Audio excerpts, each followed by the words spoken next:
دیا پر احسان نہ جتایا، کھانے کے لیے اناج دیا پر احسان نہ جتایا، انسان کو ہر ایک وہ چیز دے دیا، سورج کی روشنی دی پر احسان نہ جتایا، چاند کی چاندنی دی پر احسان نہ جتایا، ستاروں کی چمک دی پر احسان نہ جتایا، بادلوں کی بارش دی پر احسان نہ جتایا، بادلوں کا سایہ دیا پر احسان نہ جتایا، درختوں سے پھل دیا پر احسان نہ جتایا، انسان کو اشرف المخلوقات بنایا پر احسان نہ جتایا، دیکھنے کے لیے آنکھیں دی پر احسان نہ جتایا، دماغ دیا احسان نہ جتایا، سننے کے لیے کان دیا پر احسان نہ جتایا، زبان دی بولنے کے لیے پر احسان نہ جتایا، ہونٹ دیے احسان نہ جتایا، کام کرنے کے لیے ہاتھ دی پر احسان نہ جتایا، انگلیاں دیے پر احسان نہ جتایا، چلنے کے لیے پیر دیے پر احسان نہ جتایا، پورا انسان کا وجود بنایا پر احسان نہ جتایا، لیکن جب 12 ربیع الاول کی تاریخ آتی ہے، صبح شادی کے وقت میں جب اپنے محبوب کو اس دنیا میں بھیجتا ہے تو رب قدیر لقد من اللہ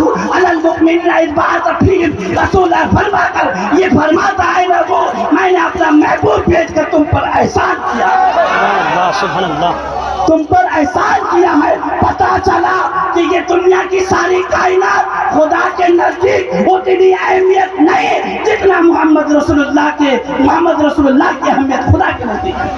انسان کا وجود رسول اللہ کے لیے، رسول اللہ کے صدقے کی وجہ سے آج دیکھیں تو صحیح کہ حضور کی آمد کا مقصد کیا ہے۔ آپ نے میلاد کو ہی تقریر کیا تھا کہ لوگ کہتے ہیں کہ میلاد کہاں سے اور کدھر سے ثبوت ہے۔ ہم نے کہا کہ یہ تو بات کی بات ہے، قرآن سے بھی ہے اور حدیث سے بھی ہے، لیکن آؤ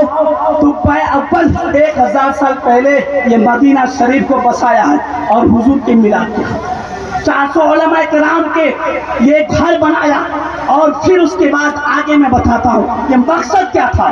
کہ اللہ اکبر۔ ایک ہے حضرت دحیہ قلبی، یہ ایک وہ صحابی رسول ہے جو بہت ہی خوبصورت ہے۔ حضرت جبریل علیہ السلام کو جب کبھی انسانی شکل میں آنا ہوتا تو وہ حضرت دحیہ قلبی کی شکل میں حضور کی بارگاہ میں آتا۔ یہ وہ صحابی رسول ہے، لیکن جب تک ایمان لے کر نہیں آئے تھے وہ حضرت دحیہ قلبی، جناب دحیہ قلبی کے گھر میں جو بیٹیاں تھیں خود انہوں نے اپنی بیٹیوں کو زندہ دفن کیا۔ ایک وقت ایسا بھی آیا کہ آخری بیٹی تھی جو اسے زندہ دفن کرنے گیا، قبر خود المختصر میں بتا رہا ہوں کیونکہ وقت مقررہ پر ختم کرنا ہے۔ جو بات اصل ہے وہ سنیں کہ حضرت جناب دحیہ قلبی نے اپنی بیٹی کو گود میں اٹھایا اور قبر کھود کر کے اسے تیار کیا۔ بیٹی نے دیکھا، بیٹی نے پوچھا ہے بابا جان یہ آپ کیا کر رہے ہیں؟ بابا نے جو ہے کہا کہ گرج آواز سے کہ بیٹی میں تجھے زندہ دفن کرنے کے لیے یہ قبر کھود رہا ہوں۔ بیٹی نے پوچھا ہے بابا جان میرا قصور کیا ہے؟ باپ نے گرج آواز سے کہا کہ تیرا قصور اتنا ہے کہ تو بیٹی ہے،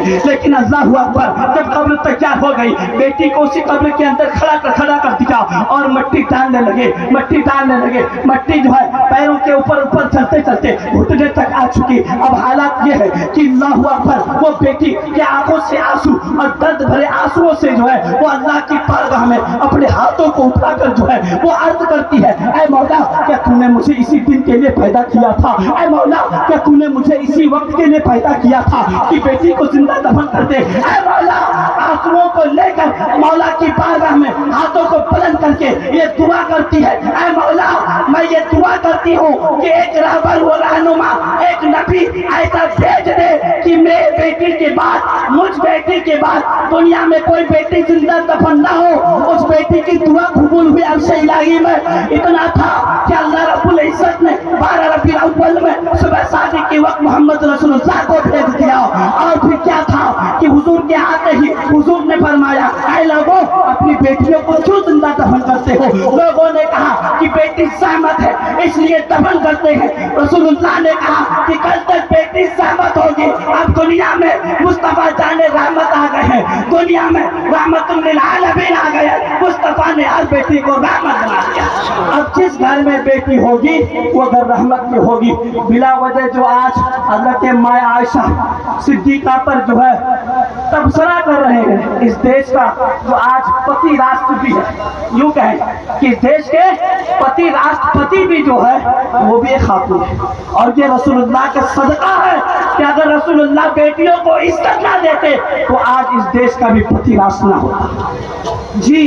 یہ حقیقت سچی بات ہے، اس لیے یاد رکھو دوستو، رسول پاک صلی اللہ تعالی علیہ وسلم کے جشن عید میلاد النبی کو منانے سے کوئی روک نہیں سکتا، اس لیے کہ دھوپ ہو، گرمی ہو، بارش ہو، ہر وقت یہ غلامان نبی ہمیشہ تیار ہیں اس بات سے کہ حشر تک ڈالیں گے ہم پیدائش مولا کی دھوم، حشر تک ڈالیں گے ہم پیدائش مولا کی دھوم، مثل فارس نجد کے قلعے گراتے جائیں گے، خاک ہو جائے عدو جل کر، مگر ہم تو رضا دم میں جب تک دم ہے ذکر ان کا سنا۔